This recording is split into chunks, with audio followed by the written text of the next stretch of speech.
Hello everyone, welcome to the YouTube channel of inside sports science. आज हम sports training की series में 8th lecture करने वाले हैं, जिसमें हम पढ़ेंगे लोड प्रोग्रेशन को। लोड प्रोग्रेशन हमारे प्रिंसिपल्स ऑफ स्पोर्ट्स ट्रेनिंग का ही एक टाइप है। लास्ट लेक्चर में हमने पढ़ा था प्रिंसिपल्स ऑफ स्पोर्ट्स ट्रेनिंग, जिसमें हमने 7 to 8 प्रिंसिपल्स पढ़े हैं। उनमें से एक प्रिंसिपल था हमारा principal of overload. Correct. Load progression उसी का ही एक सब टाइप है। तो आज हम पढ़ने वाले हैं लोड प्रोग्रेशन, और इससे रिलेटेड जो पीवाईक्यूज हमारे यूजीसी नेट एग्जाम में आए हुए हैं, हम उनको भी सॉल्व करेंगे। So let's start. Okay, what is load progression? इसको समझने से पहले हम एक बार रिकॉल करते हैं what is principal of overload. Principal of overload का मतलब हमने ये समझा था कि ग्रेजुअली जैसे जैसे समय बढ़ता है, हमको लोड को भी इंक्रीज करते जाना चाहिए, जिसकी वजह से हमारे बॉडी में अडेप्टेशन आए। करेक्ट। और हमारे बॉडी में परफॉर्मेंस इंक्रीमेंट हो पाए। That is our principle of overload. Correct. Okay, now the thing is what is load progression? Load progression का मतलब यह है कि आपको धीरे धीरे ग्रेजुअली अपने लोड को भी इंक्रीज करना है। Correct. Okay, now the thing is load को जो इंक्रीज करने के जो तरीके हैं, वो कई सारे होते हैं। ऐसा नहीं कि आपको सीधा लोड को इंक्रीज करने का मतलब यह है कि आप वन बाय वन आप लोड को इंक्रीज करते जाएं। हम करते क्या है, कई सारे तरीके हैं, कई सारे there are lots of methods through which we increase our load during the training process. Correct. तो आज हम उन्हीं को हम डिस्कस करने वाले हैं वन बाय वन, और उनसे रिलेटेड जो पीवाईक्यूज आए हैं नेट एग्जामिनेशन में, हम उनको सॉल्व करेंगे। Correct. Okay. So let's start with the first one. The first one is the standard loading. क्या मतलब होता है स्टैंडर्ड लोडिंग का? अभी हम समझते हैं। लेट सपोज मैं पहले आपको एक आसान भाषा में समझाने की कोशिश करता हूँ, फिर हम डेफिनेशन में जाएंगे। What is standard loading? Standard loading का मतलब यह है कि आप जब अपने ट्रेनिंग के शुरुआती फेज में है, आपको बात समझ में आई? ट्रेनिंग के शुरुआती फेज में आप लोड को वन बाय वन इंक्रीज नहीं करते। आप एक ही लोड से बहुत ज्यादा समय तक ट्रेनिंग करते हैं, और इसके वजह से आपके बॉडी में अडेप्टेशन आता है, आपके बॉडी में परफॉर्मेंस इंप्रूवमेंट आता है। This is our standard loading. Now the thing is, जब आप किसी एक ही लोड से बहुत ज्यादा समय तक जब ट्रेनिंग कर रहे हैं, तो आपके बॉडी में अडेप्टेशन आएगा कैसे, कि बॉडी में परफॉर्मेंस इंप्रूवमेंट आएगा कैसे? Late me explain. फिर से एक लेते हैं जिम का एग्जांपल। सपोज आप जिम जा रहे हैं शुरुआती दिनों में। करेक्ट। जब आप शुरुआती दिनों में जब आप जिम जाते हैं, तब आपके लिए 5 केजीज का डंबल उठाना भी काफी ज्यादा मुश्किल होता है। करेक्ट। क्यों? क्योंकि आपको आदत नहीं है। राइट। तो आप शुरुआत में 5 केजीज के डंबल से आप वर्कआउट शुरू करेंगे। शुरुआती दिनों में 5 केजीज का डंबल उठाना आपके लिए काफी ज्यादा कठिन होगा। जैसे जैसे समय बीतेगा, आपके लिए वो मॉडरेट डिफिकल्ट होगा। करेक्ट। लेकिन जैसे जैसे समय और बीतेगा, आपके लिए वो 5 केजीज का डंबल उठाना काफी ज्यादा आसान हो जाएगा। तो क्या आपने नोटिस किया कि वो 5 केजीज का डंबल जो पहले काफी कठिन हुआ करता था, वो आखिरी में उसको उठाना काफी आसान हो गया? इसी को कहते हैं हम एडेप्टेशन। आई आपको बात समझ में? अभी हम समझते हैं डेफिनेशन की तरफ। Okay, standard loading means using similar training loads and training density. Similar, एक जैसा ट्रेनिंग लोड और एक जैसे डेंसिटी को बहुत लंबे समय तक इस्तेमाल करना। कब? Preparatory phase of training. आपको ये यूज करना है सिर्फ और सिर्फ ट्रेनिंग के प्रिपरेटरी फेजेस में। आई आपको बात समझ में?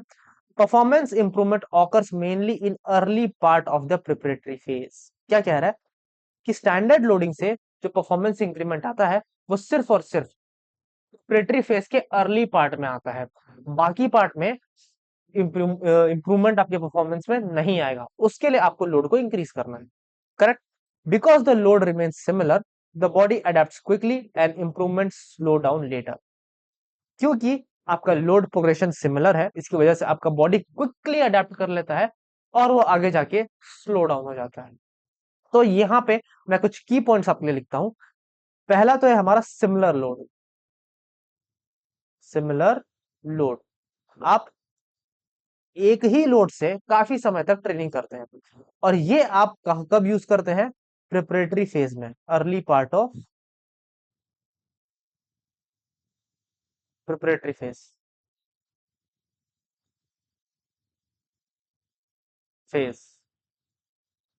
आई होप आपको समझ में आया होगा। आप सिमिलर लोड से आप ट्रेनिंग करते हैं और इसमें आपको इंप्रूवमेंट सिर्फ प्रिपरेटरी पार्ट के अर्ली फेज में आपको समझ में आएगा। Okay, so let's move forward.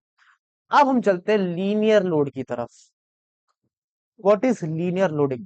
Definition में जाने से पहले मैं अपने भाषा में आपको समझाने की कोशिश करता हूँ। लीनियर लोडिंग का मतलब ये है कि आप ग्रेजुअली कंटिन्यूअसली अपने लोड को इंक्रीज करते जा रहे हैं वन बाय वन। एक एग्जांपल से मैं आपको समझाने की कोशिश करता हूँ। आप एक एंड्योरेंस एथलीट है, करेक्ट? आपका कंपटीशन आने वाला है, राइट? आपको अपने बॉडी में एंड्योरेंस को इंक्रीज करना है। आप पहले दिन गए, पहले दिन आपने 400 मीटर का 4 राउंड्स लगाए, करेक्ट? अगले दिन आप गए और आप 4 राउंड्स की जगह 5 राउंड्स लगाए। अगले दिन आप फिर गए, फिर आप अगले दिन आपने फिर से एक राउंड को इंक्रीज किया और आपने 6 राउंड लगाया। तो यहाँ पे आप कर क्या रहे हैं? आप हर दिन अपने लोड को इंक्रीज करते जा रहे हैं। This is called our linear loading, correct? Now ये काम कब कब आता है? जब आपको बहुत कम समय में ज्यादा से ज्यादा इंप्रूवमेंट चाहिए, ये सिर्फ तभी काम होता है। आई आपको बात समझ में? दूसरी बात, ये सिर्फ कम समय के लिए ही आपको इस लीनियर लोडिंग का उपयोग करना है। इससे ज्यादा समय के लिए अगर आप यूज करते हैं तो आपके बॉडी में ओवर रीचिंग आ सकता है, ओवर ट्रेनिंग आ सकता है, फटीग आ सकता है और इंजुरी आ सकती है, करेक्ट? ओके, अभी हम डेफिनेशन से समझने की कोशिश करते हैं क्या है overloading. I am sorry, linear loading. क्या कहता है linear loading? Linear loading is a training method where training load is gradually and progressively increased over time. Linear loading में क्या होता है कि आपका जो लोड है वो ग्रेजुअली प्रोग्रेसिवली इंक्रीज करते जाता है टाइम के साथ साथ। नाउ द थिंग इज, ये सिर्फ और सिर्फ शॉर्ट टर्म परफॉर्मेंस के लिए, शॉर्ट टर्म गेन्स के लिए ही इफेक्टिव है, लॉन्ग टर्म के लिए इफेक्टिव नहीं। आई आपको बात समझ में? Okay, let's move forward. Helps athlete adapt gradually increasing load. इस ये किस चीज में हेल्प करता है? ये आपको हेल्प करता है कि आप इंक्रीजिंग लोड को आप अडेप्ट कर पाए, correct? Linear loading is useful for short term overload and adaptation, but linear load क्या है? शॉर्ट टर्म ओवरलोड को या अडेप्टेशन को ऑकर करने के लिए लीनियर लोड यूजफुल है, but the thing is, but prolonged use can lead to overtraining, fatigue and injury due to insufficient recovery। अगर आप बहुत लंबे समय तक अगर आप इसका इस्तेमाल करते हैं ओवरलोडिंग का, आई एम सॉरी लीनियर लोडिंग का, तो आपको फटीग हो सकती है, इंजुरी हो सकता है। किसकी वजह से? इनसफिशियंट रिकवरी की वजह से। आपने क्योंकि ज्यादा रिकवरी दी नहीं, इसलिए आपको इंजुरी हो सकती है। तो की पॉइंट्स क्या क्या है? आप ग्रेजुअली इंक्रीज करते हैं लोड को, करेक्ट? दूसरा की पॉइंट क्या है? ये सिर्फ शॉर्ट टर्म गेन्स के लिए है, यूजफुल है। अगर आप लॉन्ग टर्म में इसको यूज करेंगे तो ये फटीग ला सकता है, इंजुरी ला सकता है और ओवर ट्रेनिंग ला सकता है आपके बॉडी में, correct? Okay, I hope linear loading भी आपको अच्छे से क्लियर होगा। Let's move forward and let's understand step loading. What is step loading?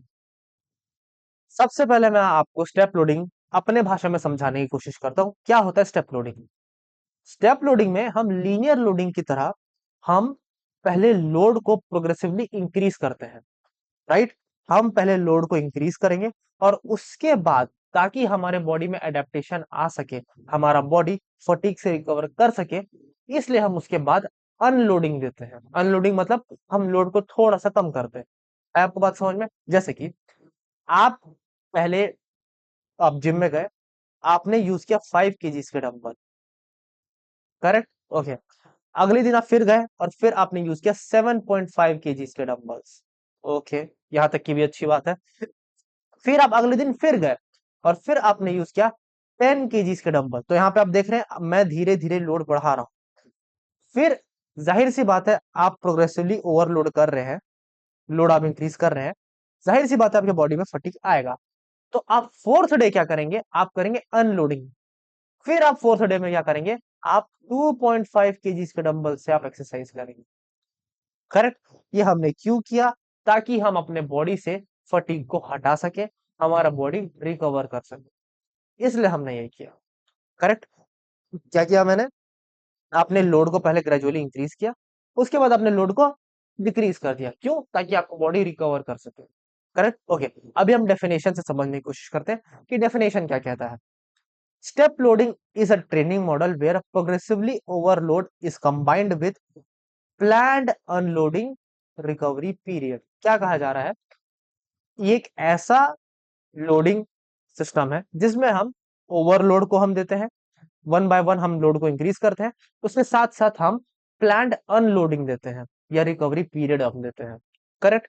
Also called our traditional और क्लासिक पीरियोडाइजेशन मॉडल। इसको हम ट्रेडिशनल या क्लासिक पीरियोडाइजेशन मॉडल भी हम कहते हैं।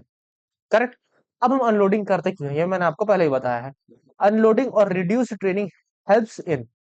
अनलोडिंग किस किस चीज में हमको हेल्प करता है? पहला, रीजनरेशन एंड रिकवरी, ये रीजनरेशन और रिकवरी में हेल्प करता है। ग्रेटर फिजियोलॉजिकल अडेप्टेशन, आपके बॉडी में एक अच्छा फिजियोलॉजिकल अडेप्टेशन के लिए भी हम इसे यूज करते हैं। साइकोलॉजिकल रिस्टोरेशन, जो आपके दिमाग में जो बस गया है कि यार आज भी हमको ट्रेनिंग करनी है, आज और ज्यादा ट्रेनिंग करनी है, तो इससे हमारा माइंड काफी ज्यादा थक जाता है, तो उसको रिस्टोर करने के लिए भी हम इसका यूज करते हैं। रिडक्शन इन एक्यूमुलेटेड फटीग, हमारे बॉडी से फटीग को हटाने के लिए भी हम स्टेप लोडिंग का हम यूज करते हैं। ओके, ये आपको और अच्छे से समझ में आ जाएगा इस ग्राफ के जरिए। राइट। ओके, मैं मेरी वजह से आपको ये ग्राफ नहीं दिख रहा होगा, इसलिए मैं खुद को हाइड कर लेता हूँ। ओके, आई होप मैं हाइड हो गया हूँ। एक बार मैं चेक भी कर लेता हूँ कि मैं हाइड हुआ हूँ या नहीं। यस, मैं हाइड हो चुका हूँ, मैं बन चुका हूँ मिस्टर इंडिया। ओके, अब आप समझिए कॉमन एग्जाम्पल, जो हम मतलब जो हम स्टेप लोडिंग करते हैं उसके कुछ तरीके हैं। करेक्ट। उसके कॉमन एग्जांपल है 3:1 loading paradigm. What is 3:1 loading paradigm? इसको हम भी समझते हैं।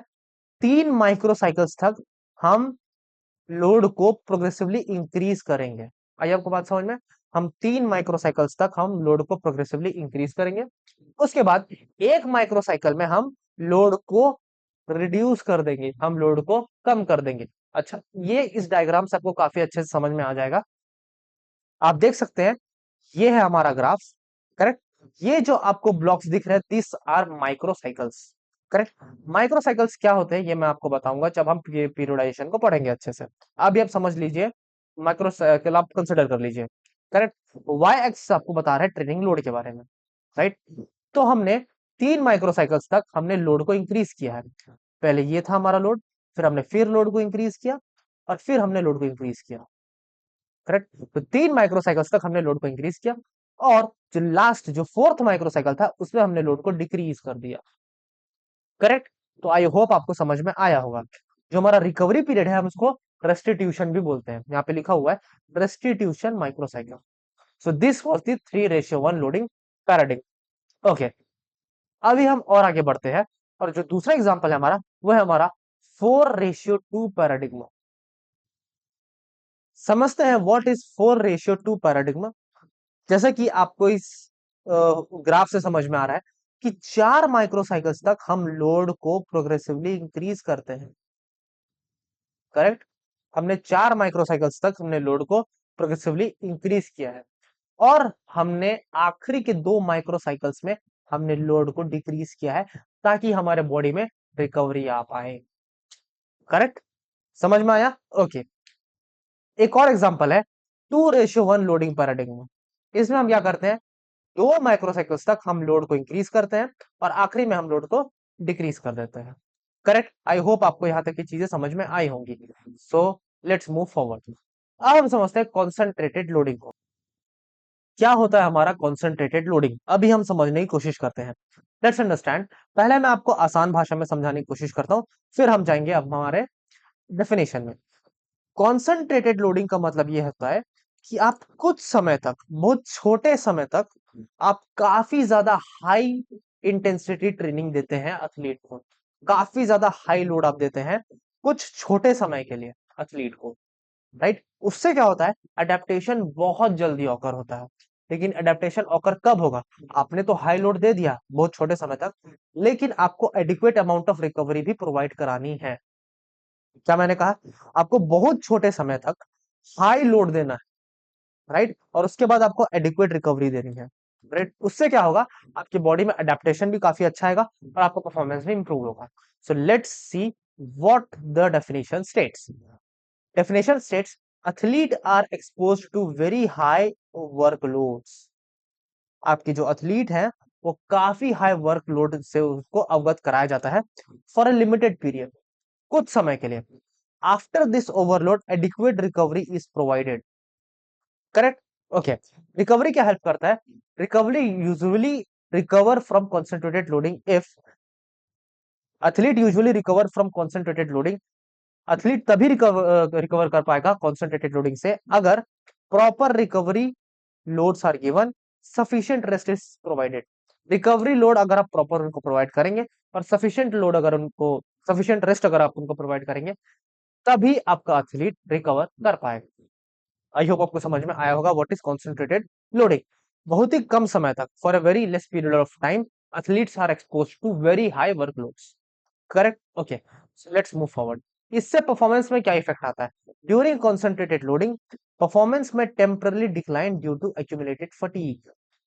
तो जैसे ही हमारा कॉन्सेंट्रेटेड लोडिंग खत्म होता है या कॉन्सेंट्रेटेड लोडिंग के दौरान हमारा जो परफॉर्मेंस है वो डिक्लाइन कर सकता है और हमारे बॉडी में फटीग आ सकता है। बट जब हम रिकवरी प्रोवाइड कराते हैं तब हमारा एथलीट सुपर कंपनसेशन फेज में पहुंच जाता है और उसका परफॉर्मेंस इंप्रूव हो जाता है। करेक्ट। आई होप आपको ये कॉन्सेप्ट अच्छे से समझ में आया होगा। इसको हम एक ग्राफ से भी समझने की कोशिश करते हैं। This is the graph, right? This graph is brought from Tudor Bompa. Tudor Bompa एक राइटर है, इन्होंने एक बुक लिखी है periodization in sports training. That book is the Bible for the sports training and I highly recommend all the physical educationist and physical education student to please read that book because UGC net directly asks question from this book only, right? Okay. और अगर आपको नहीं पढ़ना है वो book then follow me, right? Okay. हमने इस graph को देखा है। ये ग्राफ में आपको तीन ब्लॉक्स नजर आ रहे हैं, कुछ आपको लाइंस भी नजर आ रहे हैं। तो मैं आपको बता देता हूँ, जो हमारे जो लाइंस है वो स्ट्रेंथ को डिनोट कर रहे हैं, राइट? डार्क ब्लैक लाइन हम हमारे starting strength, then grey dotted line is explosive strength and black dotted line is our absolute strength. Correct.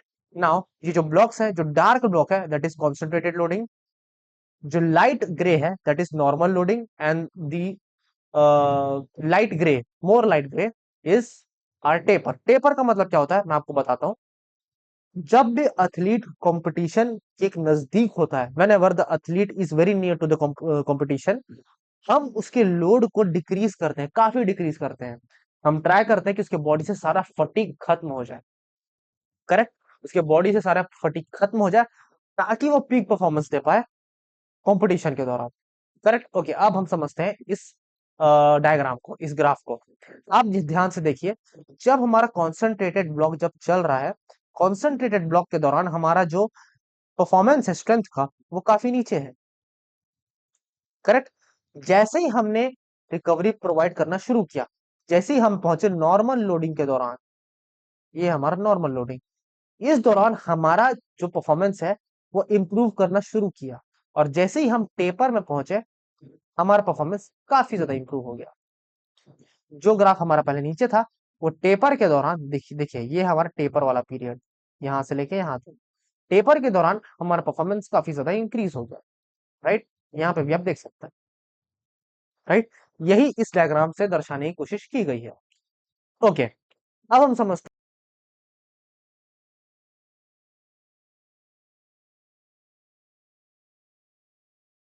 Physiological basis. Concentrated loading affects, जो हमारा कॉन्सेंट्रेटेड लोडिंग है वो क्या अफेक्ट लेके आता है हमारे बॉडी में। सबसे पहले हमारा न्यूरो एंडोक्राइन रिस्पॉन्स, राइट, जिसमें आता है हमारा hormonal balance. Researcher often measure testosterone cortisol ratio. Now what is testosterone cortisol ratio? Let me explain you first. Testosterone hormone हमारे बॉडी में परफॉर्मेंस को इंप्रूव करता है। Correct. And what cortisol do? Cortisol हमारे बॉडी में stress को increase करता है। Cortisol is not a good hormone. Correct. Cortisol release होता है हमारे एड्रेनलिन ग्लैंड से। correct? So testosterone is a good hormone. Cortisol is responsible for stress. Correct? Okay. अभी हम ये देखते हैं कि टेस्टोस्टेरोन कॉर्टिसोल रेशियो करता क्या है। Importance of testosterone cortisol ratio. Correct. अगर आपका टेस्टोस्टेरोन कोर्टिसोल रेशियो हाई है, if testosterone cortisol ratio is high which means आपके बॉडी में टेस्टोस्टेरोन ज्यादा है और कोर्टिसोल कम है, राइट। टेस्टोस्टेरोन कोर्टिसोल रेशियो अगर हाई है, इसका मतलब ये है कि आपके बॉडी में टेस्टोस्टेरोन ज्यादा है और कोर्टिसोल कम है, करेक्ट। तो इसका मतलब ये है कि आपके बॉडी में हाई प्रिपेयर्डनेस है और आपका बॉडी बेटर परफॉर्मेंस पोटेंशियल को गेन कर रहा है, राइट। ओके, लेकिन अगर आपके बॉडी में टेस्टोस्टेरोन कोर्टिसोल रेशियो कम है, क्या कहा मैंने, अगर आपके बॉडी में टेस्टोस्टेरोन कोर्टिसोल रेशियो अगर कम है, विच मींस आपके बॉडी में टेस्टोस्टेरोन कम है और कोर्टिसोल ज्यादा है, राइट। तो अगर टेस्टोस्टेरोन कोर्टिसोल रेशियो अगर आपका कम है, तो आपके बॉडी में फटीग है, कैटाबॉलिक स्टेट है, और इससे ये समझ में आता है कि आप कंपटीशन के लिए रेडी नहीं है, करेक्ट। ओके, शायद मैं आपको दिखाई नहीं दे रहा हूं, मैं अभी भी मिस्टर इंडिया हूं क्या? यस, तो मैं वापस आ जाता हूं, जस्ट अ सेकेंड, अभी मैं आ गया वापस, बूम शाकालाका। ओके, अभी हम समझते हैं, अभी हम क्या समझ रहे थे, टेस्टोस्टेरोन कोर्टिसोल रेशियो को हम समझ रहे थे। अगर आपका टेस्टोस्टेरोन कोर्टिसोल रेशियो ज्यादा है, मतलब आपका हाई प्रिपेयर्डनेस है, आपकी प्रिपरेशन काफी अच्छी है। अगर आपका टेस्टोस्टेरोन कोर्टिसोल रेशियो कम है, तो इसका मतलब ये है कि आपके बॉडी में फटीग अभी भी है और आप प्रिपेयर नहीं है। ओके, अब होता क्या है, effect of prolonged high load, अगर आपके बॉडी में हाई लोड है तो उसका इफेक्ट क्या होता है, राइट। अभी हम समझने की कोशिश करते हैं। If training load is very high for 3 weeks और लॉन्गर, अगर ट्रेनिंग लोड 3 हफ्तों से ज्यादा चल रही है, हाई लोड चल रही है, बेसल और pre exercise testosterone to cortisol ratio decreases, अगर आपके बॉडी में फटीग है, अगर आपका ट्रेनिंग लोड काफी ज्यादा हाई है, विच मींस आपका टेस्टोस्टेरोन कोर्टिसोल रेशियो कम है, athlete shift towards catabolic state, result in fatigue accumulation, reduced preparedness, temporary performance decrease. आपको बात समझ में आया? अगर आपके बॉडी में वर्कलोड हाई चल रहा है, अगर आप काफी ज्यादा एक्सपोज्ड है towards the prolonged high load, तो आपके बॉडी में टेस्टोस्टेरोन कोर्टिसोल रेशियो कम होगा, जिसकी वजह से फटीग हो सकती है, रिड्यूस्ड प्रिपेयर्डनेस हो सकता है, और टेम्पररी परफॉर्मेंस डिक्रीज भी हो सकता है। नाउ प्रिपरेटरी फेज आउटकम, जब आप अपने लोड से ओवरकम कर जाते हैं, तब क्या होता है, तब आपके हार्मोन लेवल नॉर्मलाइज हो जाते हैं, correct. After concentrated loading ends, जब आपका कॉन्सेंट्रेटेड लोडिंग एंड हो गया, तब आपके हार्मोनल लेवल नॉर्मलाइज हो जाते हैं, आपका टेस्टोस्टेरोन कोर्टिसोल रेशियो इंक्रीज हो जाता है, जिसकी वजह से आपके बॉडी में स्ट्रेंथ अच्छी होती है, एक्सप्लोसिव स्ट्रेंथ काफी अच्छी होती है, और एब्सोल्यूट स्ट्रेंथ भी आपका इंप्रूव हो जाता है, करेक्ट। तो मैंने आपको क्या बताया, जब whenever you are expose to the prolong high load, जब आप हाई लोड में हैं, जब कॉन्सेंट्रेटेड लोडिंग चल रहा है, तब आपका टेस्टोस्टेरोन कोर्टिसोल रेशियो कम होगा, आपके बॉडी में फटीग होगी, प्रिपेयर्डनेस नहीं होगी, और आपका परफॉर्मेंस भी डिक्रीज होगा। But when you go through the recovery period और आफ्टर द रिकवरी पीरियड, आपके हार्मोन लेवल नॉर्मलाइज हो जाते हैं, आपका टेस्टोस्टेरोन कोर्टिसोल रेशियो फिर से इंक्रीज कर जाता है, जिसकी वजह से एक्सप्लोसिव स्ट्रेंथ इंप्रूव होता है, एक्सप्लोसिव एब्सोल्यूट स्ट्रेंथ इंप्रूव होता है, और नॉर्मल स्ट्रेंथ में भी इंक्रीमेंट आता है, करेक्ट। आई होप आपको कॉन्सेंट्रेटेड लोडिंग अच्छे से समझ में आया होगा। So let's move forward.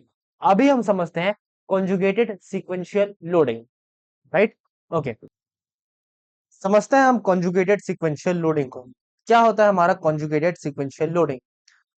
This training method also known as the coupled successive system, आपको ये याद रखने की जरूरत है, कपल्ड सक्सेसिव सिस्टम, हम कॉन्जुगेटेड सीक्वेंशियल लोडिंग को हम कपल्ड सक्सेसिव सिस्टम भी कहते हैं। Okay, involves sequencing training loads to include periods of intense concentrated loading followed by restitution period। क्या कह रही है कि एक ऐसा लोडिंग है जिसमें हम एक सीक्वेंस बनाते हैं, जिसमें हम एक पीरियड के दौरान हम इंटेंसिफाइड कॉन्सेंट्रेटेड लोडिंग देते हैं, और उसके बाद हम रेस्ट का पीरियड देते हैं। Period of rest is also called as period of restitution. Okay, क्या कहा मैंने, हमने कुछ कुछ समय तक हम कॉन्सेंट्रेटेड लोडिंग देते हैं और उसके बाद हम रेस्ट का पीरियड देते हैं। अगर इसका यही डेफिनेशन है तो इसमें और कॉन्सेंट्रेटेड लोडिंग में क्या फर्क हुआ? अभी बताता हूं क्या फर्क है। इस लोडिंग में हम कुछ ब्लॉक्स बनाते हैं, राइट? कुछ हम ब्लॉक्स बनाते हैं, ट्रेनिंग ब्लॉक्स, करेक्ट? और हम ये डिसाइड करते हैं कि हम एक ब्लॉक में दो या दो से ज्यादा हम एबिलिटीज की ट्रेनिंग को हम एबिलिटीज को हम ट्रेन करेंगे। जैसे कि हमने चूज किया है speed, strength and endurance, correct?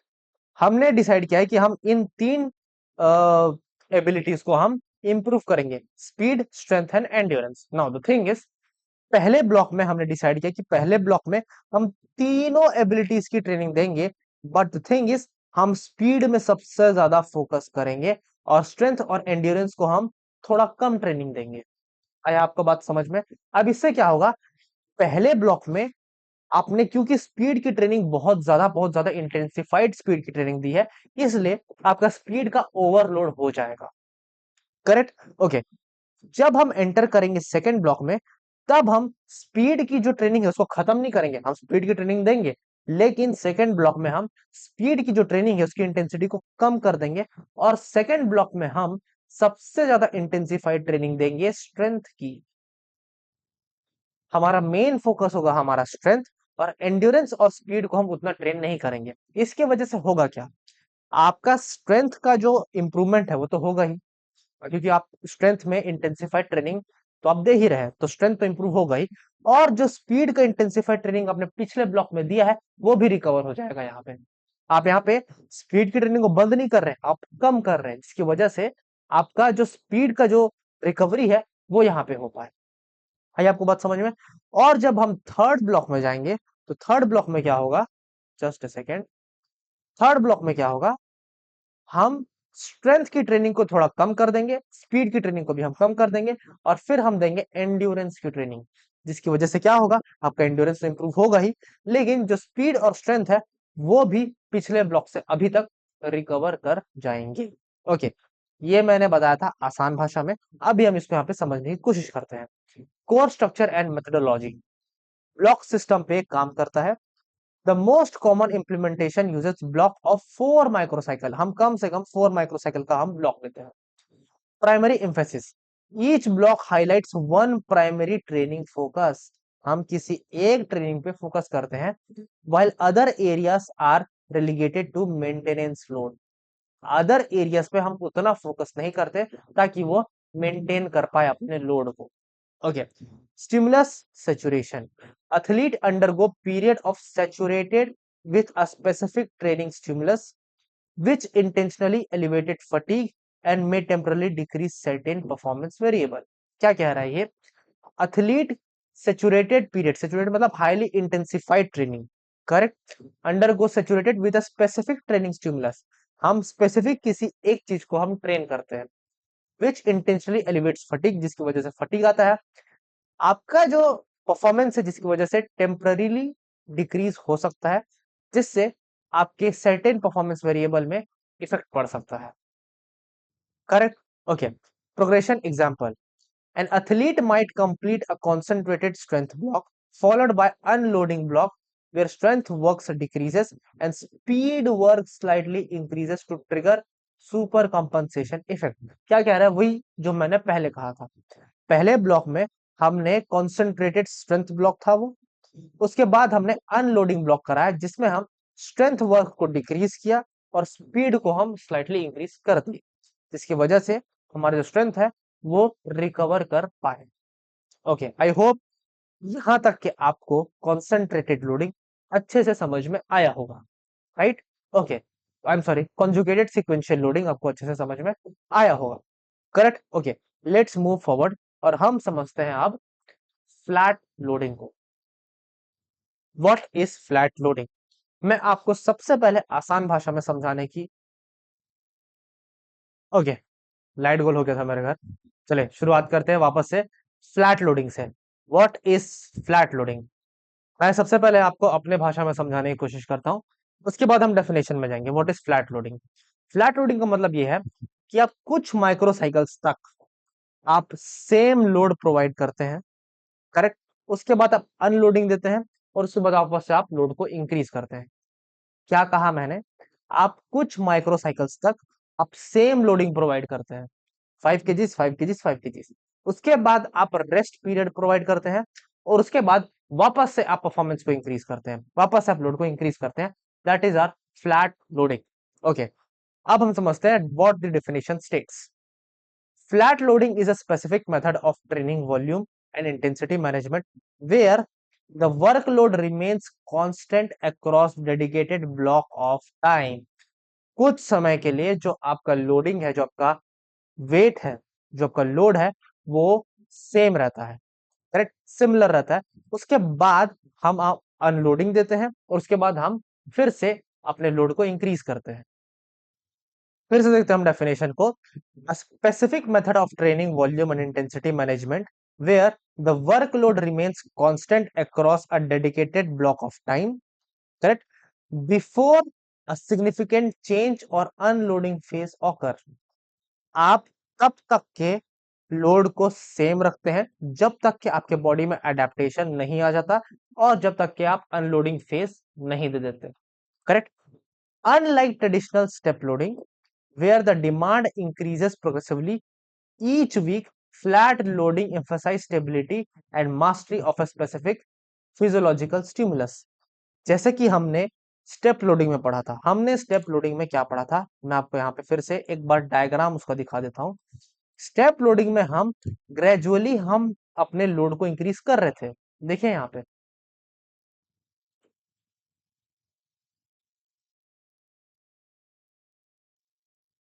Step loading में हम ग्रेजुअली हम अपने लोड को यहाँ पे इंक्रीज कर रहे हैं, ये देखिए, करेक्ट।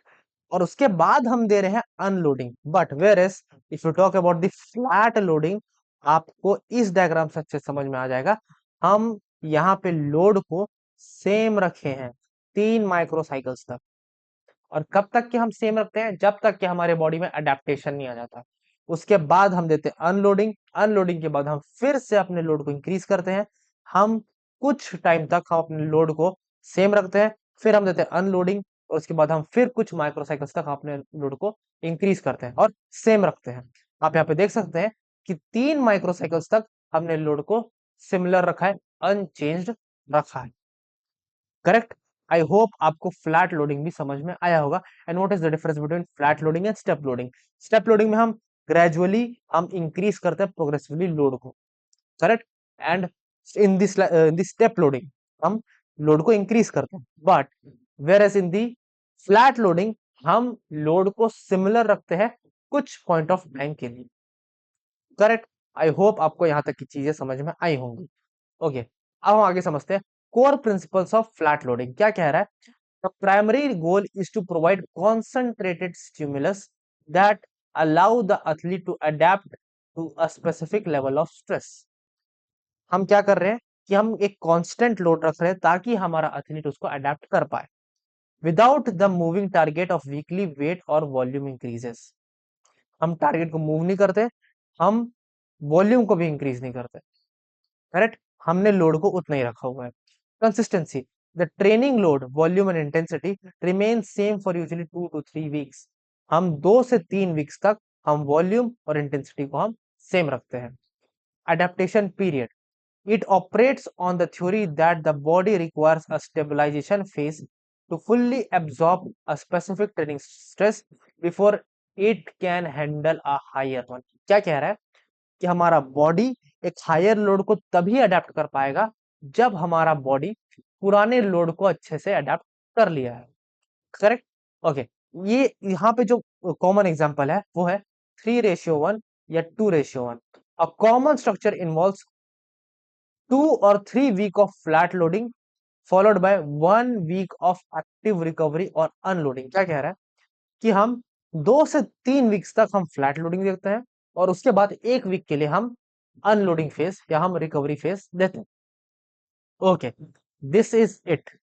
यहां तक हमने सारे टाइप के लोडिंग्स हमने पढ़ लिए। फ्लैट लोडिंग हमने पढ़ा, हमने कॉन्जुगेटेड सीक्वेंशियल लोडिंग पढ़ा, हमने कॉन्सेंट्रेटेड लोडिंग पढ़ा, हमने स्टेप लोडिंग पढ़ा, लीनियर लोडिंग पढ़ा और हमने पढ़ा स्टैंडर्ड लोडिंग। अब अगर आपको ये चीजें समझ में आई हैं, आई होप आपको समझ में आई होंगी, then solve the question. This question was asked in UGC NET September 2024। Pause the video and solve the question. Okay, I hope आपने वीडियो पॉज किया होगा, क्वेश्चन सॉल्व किया होगा। समझते हैं इस क्वेश्चन का आंसर क्या है। Which loading process is often classified as short term overloading? कौन सा लोडिंग प्रोसेस ऐसा है जिसको हम शॉर्ट टर्म हम ओवरलोडिंग कहते हैं? Correct. Conjugated sequential loading? No. Concentrated loading? Yes. Concentrated loading को ही हम शॉर्ट टर्म ओवरलोडिंग कहते हैं। सितंबर 2024 का एक क्वेश्चन है, आई होप आपसे क्वेश्चन सॉल्व हुआ हो। Very very easy question. Okay, आगे बढ़ते हैं। This question was asked in UGC NET December 2023. This was also a recent question. Pause the video and solve the question. Okay, I hope आपने इस question को solve किया होगा। Let's find the solution. क्या कह रहा है यहाँ पे हमारा question? Which of the following statements are related to conjugated sequential loading? इनमें से कौन सा हमारे conjugated sequential loading से related है? Okay, पढ़ते हैं हम। The training load and frequency are similar throughout the preparatory phase of training. क्या कह रहा है कि हमारा जो ट्रेनिंग लोड है वो सिमिलर रहता है प्रिपरेटरी फेज में। क्या ये बात सही है? ये बात गलत है। ये जो बातें कर रहा है ये है हमारा स्टैंडर्ड लोडिंग। ये स्टैंडर्ड लोडिंग की बात कर रहा है। हम स्टैंडर्ड लोडिंग में ही हम लोड को सिमिलर रखते हैं प्रिपरेटरी फेज में। तो ए तो हमारा गलत हो जाता है, विच मीन्स यहाँ पे किन किन ऑप्शंस में ए इंक्लूडेड है? Only option number 2। तो ऑप्शन नंबर 2 भी हमारा गलत हो जाता है। Now we are only left with option 3 options. We are only left with option 1, 3 and 4। Okay, आगे समझते हैं। This training referred as coupled successive system. क्या ये बात सही है? यस। इस ट्रेनिंग को हम कपल्ड सक्सेसिव सिस्टम भी कहते हैं। इसका प्रूफ मैं आपको यहाँ पे फिर से दिखा देता हूं, जस्ट ए सेकेंड। ओके, यहाँ पे मैंने यहाँ पे लिखा हुआ भी है कपल्ड सक्सेसिव सिस्टम। ओके, तो यहाँ पे हमारा स्टेटमेंट बी सही साबित होता है। So statement B is correct. अब ऐसे कौन कौन से ऑप्शंस है जहां पे स्टेटमेंट बी नहीं है? Option number 3। So now we are left with only B, option number 1 and option number 4। Okay, let's find the solution. This load structure is used mainly for the specific preparation phase and competitive phase in power sports. क्या ऐसा कुछ हमने पढ़ा है? हमने ऐसा कुछ भी नहीं पढ़ा। This load structure is mainly for the specific preparation phase and competitive phase in the power sports. ये सही हो भी सकता है, लेकिन हमने ऐसा अभी तक तो कुछ नहीं पढ़ा है, तो हम पहले आगे भी बढ़ते हैं। Okay, the loading allows for periods of concentrated loading or overreaching followed by period of restitution. क्या ये सही है? क्या हम सबसे पहले concentrated loading देते हैं और उसके बाद हम period of restitution देते हैं? क्या ये बात सही है? This is absolutely correct. अभी हम फिर से एक बार जाते हैं उस स्लाइड में और फिर से हम इसको एक बार देखने की कोशिश करते हैं। Just a second. ओके, हम क्या करते हैं? Involve sequencing. मैं एक बार इरेज भी कर देता हूं इसको ताकि आपको और अच्छे समझ में आए। ओके, क्या कह रहा है? Involve sequencing training load to include period of intense concentrated loading and followed by restitution period. हम पहले concentrated loading देते हैं, उसके बाद हम restitution period को भी हम प्रोवाइड कराते हैं, which means option D is correct और हमारा बी और डी हमारा सही आंसर है। Fourth option is correct. Okay, I hope आपसे ये क्वेश्चन भी सॉल्व हुआ होगा। अब हम एक लास्ट टॉपिक को हम पढ़ते हैं, उसके बाद हम इस लेक्चर को खत्म करेंगे। Okay, sequence of loading. हम जब भी लोड को प्रोवाइड करते हैं तब हम एक सीक्वेंस में लोड को प्रोवाइड करते हैं, और वो सीक्वेंस क्या है ये हम अभी जानने की कोशिश करें। समझते हैं हम इस सीक्वेंस को। क्या कह रहा है? कॉन्सेप्ट क्या कहता है हमारा? सबसे पहले हम कॉन्सेप्ट को समझने की कोशिश करते हैं। अगर आप ऑप्टिमल अडेप्टेशन चाहते हैं, राइट, स्ट्रेंथ, स्टेमिना, एंड्योरेंस, अगर आप इन चीजों का स्पीड, इन चीजों का अगर आप प्रॉपर अडेप्टेशन चाहते हैं, प्रॉपर अगर आप इन चीजों में चाहते हैं कि इंप्रूवमेंट आए, तो आपको एक सीक्वेंस को फॉलो करना है।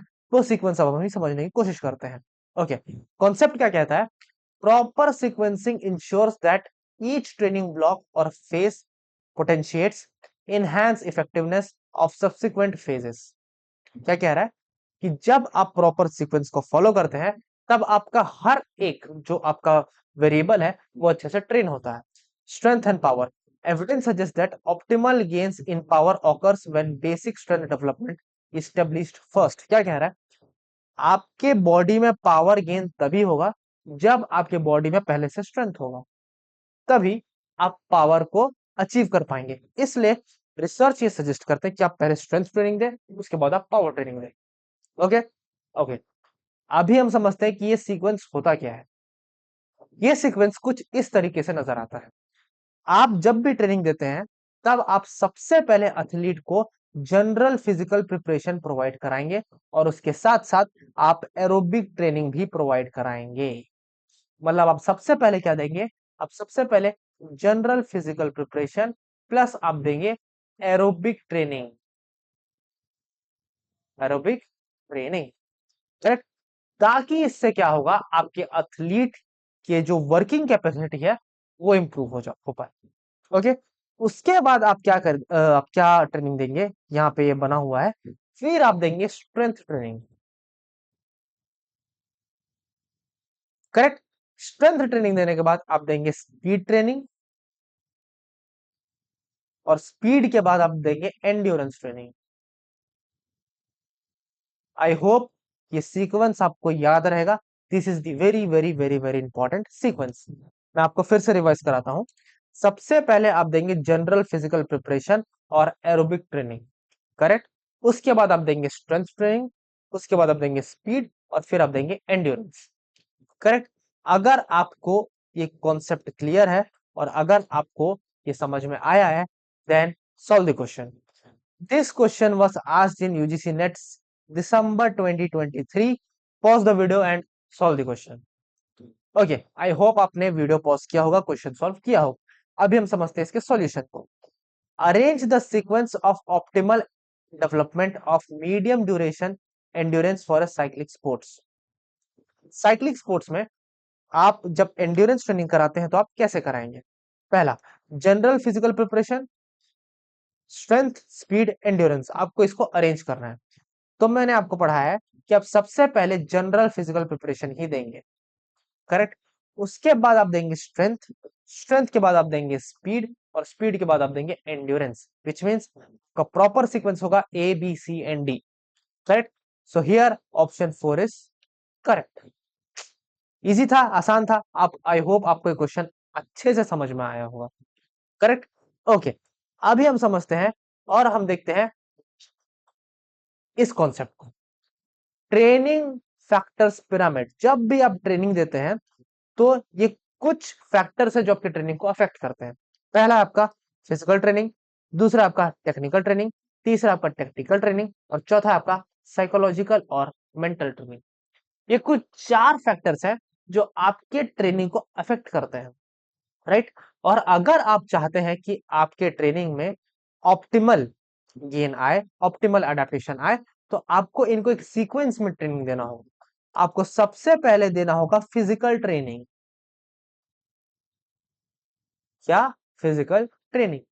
फिजिकल ट्रेनिंग के बाद आपको उसके बाद देना होगा टेक्निकल ट्रेनिंग। टेक्निकल ट्रेनिंग के बाद आपको देना होगा tactical training. Just a second, tactical training. Tactical training क्या होता है? जब आप ऑन पेपर स्ट्रेटेजी जो आपने बनाया है, राइट, आप स्ट्रेटेजी बनाते हैं ऑन पेपर, और जब आप ऑन पेपर स्ट्रेटेजी को जब आप गेम में अप्लाई करते हैं, that is your correct, and that is your tactical training. Okay, उसके बाद आप करेंगे साइकोलॉजिकल या mental training. Psychological and mental training. तो सीक्वेंस क्या है? Physical training, then comes your technical training, फिर आता है आपका technical training, then comes your psychological and mental training. I hope आपको याद रहेंगे ये सारे सीक्वेंस। अगर आपको सीक्वेंस याद रहेंगे, then solve the question. This question was asked in UGC NET September 2024। Pause the video and solve the question. Okay, I hope आपने वीडियो पॉज किया होगा, क्वेश्चन सॉल्व किया होगा। देखते हैं इसका आंसर क्या है। write the correct sequential order of training factors in the bottom up approach of training factors pyramid. Training factor pyramids के अकॉर्डिंग आपको इनको अरेंज करना है बॉटम से टॉप लेवल पे। करेक्ट। सबसे पहले क्या आता है, सबसे पहले हम देते हैं फिजिकल ट्रेनिंग, मतलब सी होगा हमारा पहला। तो ये दो ऑप्शंस तो हमारे खत्म हो जाते हैं। फिजिकल ट्रेनिंग के बाद आप देते हैं टेक्निकल ट्रेनिंग, तो सी के बाद होगा हमारा A, option number 3 is correct. Okay, अभी हम वेरीफाई कर लेते हैं क्या सही यही, क्या सही आंसर यही है या नहीं। ओके, टेक्निकल ट्रेनिंग के बाद आता है हमारा tactical training, which means statement B is third position, और उसके बाद आएगा हमारा साइकोलॉजिकल ट्रेनिंग। करेक्ट। तो हमारा सही सीक्वेंस हो जाएगा C, A, B and D. Option number 3 is correct. I hope आपसे क्वेश्चन सॉल्व हुआ होगा, right, and you will be amazed to know कि ये क्वेश्चन फिर से रिपीट हुआ है like this question was asked in March, UGC NET March 2023। Pause the video and solve the question. Okay, I hope आपने इस वीडियो को pause किया होगा, क्वेश्चन सॉल्व किया होगा। सेम क्वेश्चन है, हम सबसे पहले क्या देते हैं, करेक्ट सीक्वेंस में जब आने को कहा गया है according to training factor pyramid, सबसे पहले हम क्या देते हैं, सबसे पहले हम देते हैं फिजिकल ट्रेनिंग।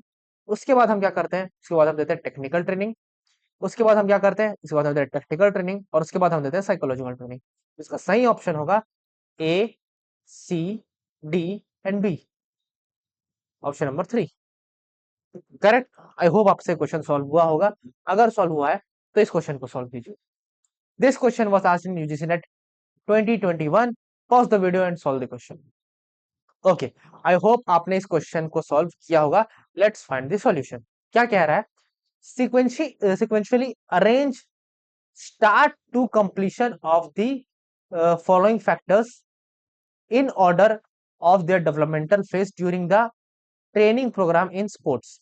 शुरुआत से लेकर अंत तक जो ट्रेनिंग प्रोग्राम हमने परफॉर्म किया है, हमको उसको अरेंज करना है। ओके, सबसे पहले हम क्या देते हैं, सबसे पहले हम फिजिकल ट्रेनिंग देते हैं, ऑप्शन नंबर 1। उसके बाद हम क्या देते हैं, उसके बाद हम देते हैं टेक्निकल ट्रेनिंग, यानी डी के बाद आएगा हमारा ए। ओके, तो ये दो ऑप्शंस तो वहां पे गलत साबित होते हैं। टेक्निकल ट्रेनिंग के बाद हम क्या देते हैं, टेक्निकल ट्रेनिंग के बाद हम देते हैं टेक्टिकल ट्रेनिंग, तो ए के बाद आएगा हमारा सी। तो ए के बाद यहाँ पे ए के बाद आएगा हमारा C, just a second, D A C, यहाँ पे ई आ रहा है बीच में, और यहाँ आ रहा है हमारा D A. So this is the correct answer, right. E को अब हम अभी समझते हैं, model forms of competitive exercise. हम क्या करते हैं, कॉम्पिटेटिव एक्सरसाइज के मॉडल फॉर्म को हम स्टडी करने की कोशिश करते हैं, और ये हम कब करेंगे, हम प्रैक्टिकल ट्रेनिंग से पहले करेंगे। टैक्टिक्स को हम कॉम्पिटिटिव एक्सरसाइज में ही तो हम परफॉर्म करेंगे, कंपटीशन में तो हम टैक्टिक्स को परफॉर्म करेंगे। तो उससे पहले हम क्या करेंगे, model form of competitive exercise. Correct. ये थोड़ा ट्रिकी जरूर था, लेकिन आप ये भी समझिए कि जो हम टैक्टिक्स है उसको हम कब परफॉर्म करते हैं, उसको हम परफॉर्म करते हैं कंपटीशन में। करेक्ट। तो टेक्टिकल ट्रेनिंग से पहले ही तो हम इसको परफॉर्म करेंगे, ई को, राइट। और उसके बाद आएगा हमारा B, that is our mental training. Correct. I hope आपको ये क्वेश्चन भी अच्छे से समझ में आया हो, राइट। ओके, तो इस लेक्चर में हमने क्या देखा, इस लेक्चर में हमने ये देखा है कि हम लोड को किस तरीके से हम इंक्रीज करते हैं, और हम किस सीक्वेंस में हम लोड को प्रोवाइड करते हैं, ये हमने इस लेक्चर में देखा। और आपने ये भी देखा कि एक ही क्वेश्चन कितने बार रिपीट होते हैं और कितने बेसिक से क्वेश्चंस आते हैं, राइट। अगर आप स्टैंडर्डाइज बुक पढ़ते हैं लाइक ट्यूडोर बोम्पा फ्लूइडाइजेशन, तभी आप इन कॉन्सेप्ट्स को सॉल्व कर पाएंगे। अगर आप उन बुक्स को नहीं पढ़ना चाहते क्योंकि काफी हेक्टिक बुक्स है, then please follow all this lectures, क्योंकि मेरे लेक्चर्स ही उस बुक्स पे बेस्ड होते हैं। करेक्ट। और the best method to clear UGC NET exam is, आप पहले कॉन्सेप्ट पढ़िए और उसके बाद आप पीवाईक्यू सॉल्व कीजिए। और आप देख रहे हैं कि मैं कितने ज्यादा पीवाईक्यूज इस कोर्स में लेके आ रहा हूं। करेक्ट। आई होप आप इसमें जो आपके डाउट्स हैं, अगर आपके पास कोई भी डाउट है, then please let me know in the comment section, and please please please like share comment and subscribe to this channel. अगर आपको ये कॉन्सेप्ट, अगर आपको ये जो कंटेंट है वो काफी ज्यादा हेल्पफुल है, राइट। कोई डाउट है then please let me know in the comment section, and please encourage me while please encourage me by commenting and subscribing my YouTube channel, क्योंकि मैं और आगे भी ऐसे कंटेंट्स लाता रहूंगा जो आपके लिए काफी ज्यादा हेल्पफुल होंगे। Okay, so see you in the next video, till then good bye.